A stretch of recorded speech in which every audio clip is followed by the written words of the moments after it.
site is owned by the school district, and it definitely serves the population and the attendance areas around here, so it's really ideal for serving the population.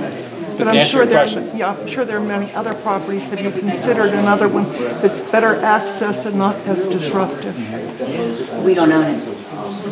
We own this one. I understand, but have you considered it, considering the problems that are associated with it? Well, I think they need some time to go and digest it. We're glad you came out because I know it's something that you'll have to think about to see what some of the solutions are. Are you coming back tonight? Yes. But we've set that up mostly for residents to ask questions, and mostly we invited everyone along this street, this street, this street. We also send letters to see, they could tell us things. I happen to know about this post office, that the owner may come to that property and he may insert himself again here. But it's mostly for residents to look at it and ask questions. We wanted just the design professionals to come up and say, hey, here's what we can do to make that better. Here's what we can do to make the bottleneck better. That's not for the residents to decide or really weigh in on. That's design things that you guys need to weigh in on. The residents, if you ask us to change some traffic patterns, we thought about if this came one way this way, one of these streets may have to change one way or something like that.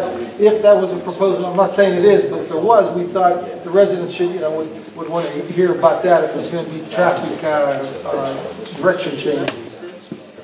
We've done that once in a while in a building somewhere, and it's disruptive to them, and sometimes we have no choice. Sometimes they ask us, sometimes they propose it, that we change it to a one-way. And we've done that before, so they may come up with some good ideas for you. Residents aren't going to be angry tonight. They just, they want to know what's going on, and they want to, weigh in on it. Tom, what about, it's been mentioned from a fireman in Cecil, and he had a good point. Have you ever considered bringing buses or emergency route out the backside to Burnside, where you have the buses already in South Point picking up children and that? No. You haven't done anything like that, Paul? A bus can't navigate the turn at the Muse Bishop end of Burnside as a whole. No, straight back from the school. Yeah, I know, but once the bus gets on Burnside, they're by default, they have to go to 980. Okay.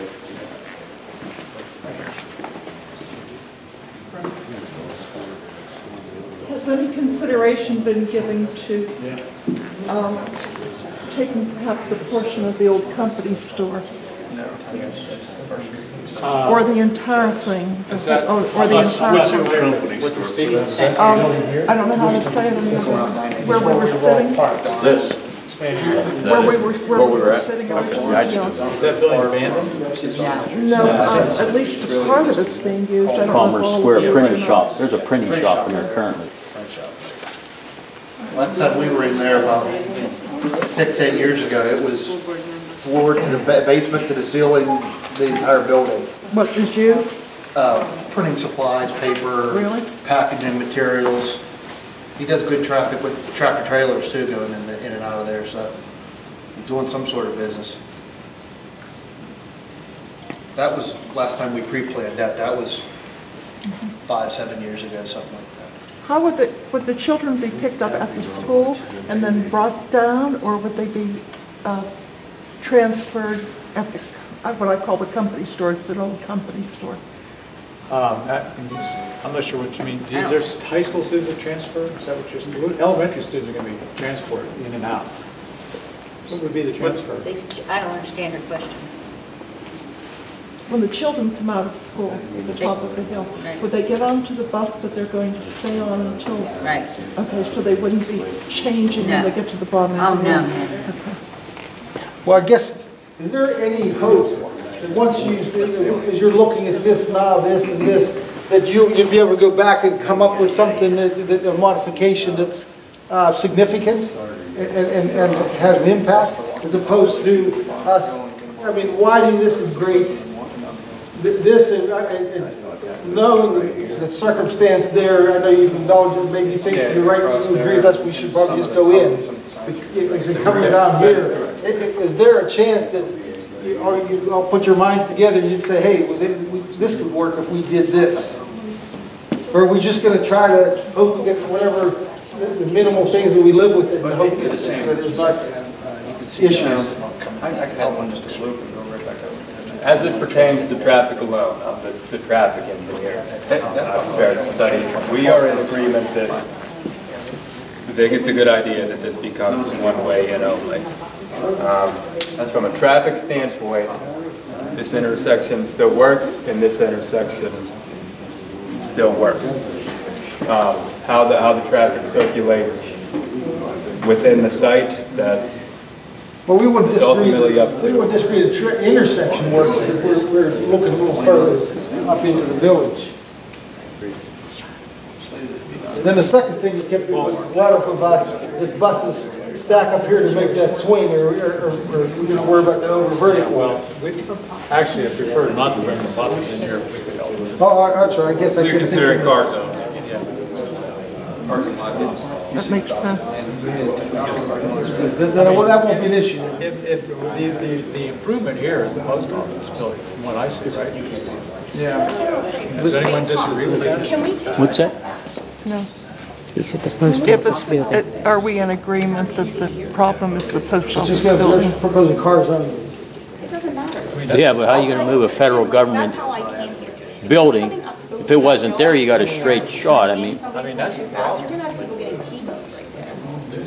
That's what I just said to Sean. And he said they sat up there with a flashing police car. We were up there just a few minutes ago at the intersection of Oak, above the parking lot. That's what she was just talking about, is the site distance issue on 980 with that little crest. Anybody going in and out or heavy traffic, there's not much traffic on there now. The cars do come up on quick, and I think even the fire department has stated, when they are pulling out and they have a fire call, there's a lot of issues and safety issues that they're trying to take to slow the cars down or stop them. We actually put security cameras on the front of the building to cover our rears and, you know, for liability, when we pull out of the, out onto Muse Bishop. Sometimes, as much as Sean's guys do a great job, they can't get everybody. Cars come over top of this hill over here into town, and they're right on top of us before we know You're it. gonna have parents getting T-boned. May I interject the traffic study? We concluded that site distance at this location is not good. We fully support making this ingress only, which would eliminate the possibilities. No one would be coming up this way. What about the elevation Yeah, but what changes? about that? If you're turning, if I'm making a left-hand turn on Oak Street, I'm a mom, I'm driving my kids and I'm making a left-hand turn on Oak Street, and somebody's coming over the hill, you're gonna have parents getting T-boned by people in the morning who are late to work and are rushing a couple times a year. Like, there's no way that somebody isn't gonna get hurt coming in there to begin with. We looked at site distance looking ahead as well, and that was actually fine. It was coming up Oak, when you had to look to your left past the guide rail and the obstructions there, is when it was bad. But if you're coming down Muse Bishop, wanting to make a left onto Oak, you have adequate site distance ahead. I'm not worried about me, I'm worried about the guy coming over the hill. No, but that site distance ahead means looking at.